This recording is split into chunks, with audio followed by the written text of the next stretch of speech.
como o apresentador e escritor Tiago Pavinato. Nós convidamos o Pavinato para fazer uma pergunta sobre censura, tema do programa que foi ao ar em abril. Vamos ver. Boa noite, Thaís. Boa noite, Pondé. E aqui vai minha pergunta. Eu achei muito interessante quando você discorre sobre a instantaneidade de o Estado suprimir a liberdade de alguém e citar como exemplo os bloqueios judiciais de contas bancárias. Bom, aqui vai um caso bastante particular.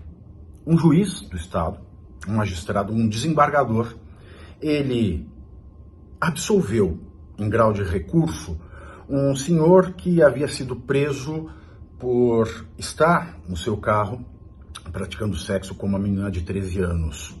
Na sua decisão, o desembargador coloca o pedófilo na rua, alegando que a menina de 13 anos, ela já era prostituta, ela era drogada, ela era alcoólatra, ela era uma vadia, é isso que diz a decisão que colocou na rua um pedófilo. E um jornalista olha esse caso e fica muito revoltado, afinal de contas o caso é muito revoltante.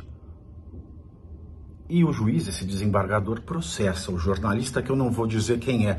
Aí eu pergunto, qual é o grau de coesão desse magistrado, desse desembargador? Afinal de contas, um pedófilo na rua não é problema, mas processar criminalmente o jornalista por criticar a decisão que colocou um pedófilo na rua, aí ele busca a satisfação penal e quer prender o jornalista através de uma ação penal de calúnia.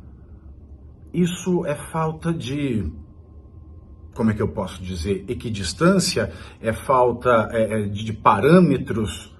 Ou é uma forma de censura? Sem dúvida nenhuma, né? Que é uma forma de censura.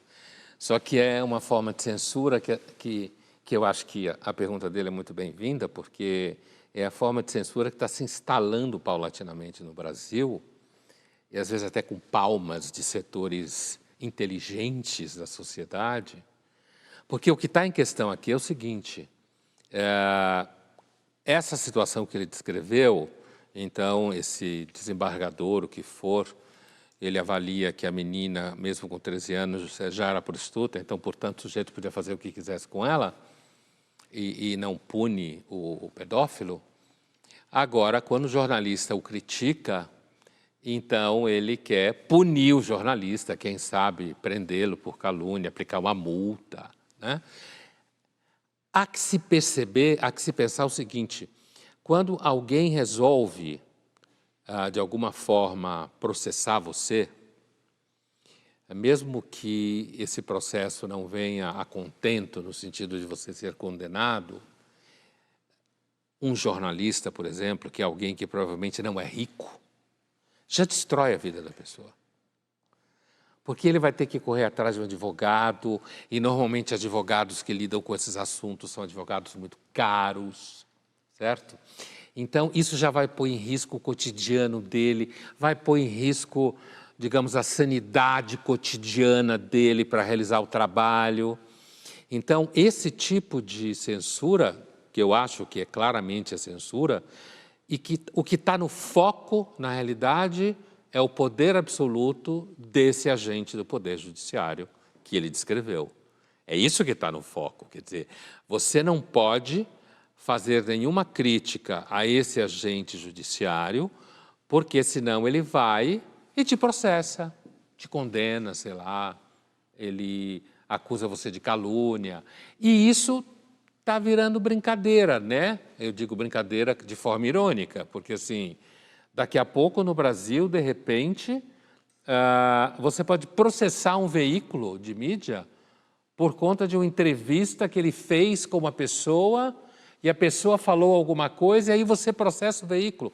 Como alguém, né, que o STF andou simpatizando com essa ideia, como alguém tem o desplante de dizer que isso não é uma forma de censura? Sim, que vai provocar a autocensura dos veículos também, porque isso foi aprovado pelo STF e vai fazer com que os jornais, na dúvida, evidentemente, evitem dar uma entrevista, publicar uma entrevista em que alguém acusa outra pessoa de alguma coisa ainda não comprovada.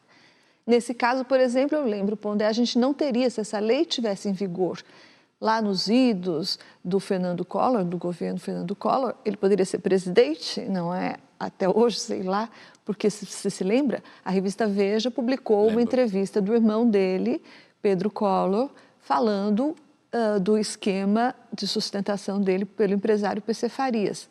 Isso foi um crime imputado ao então presidente da República. Isso, sob essa nova lei do STF, jamais sairia, não é? Então, assim, o caso que o Pavinato aponta é um claro abuso de poder.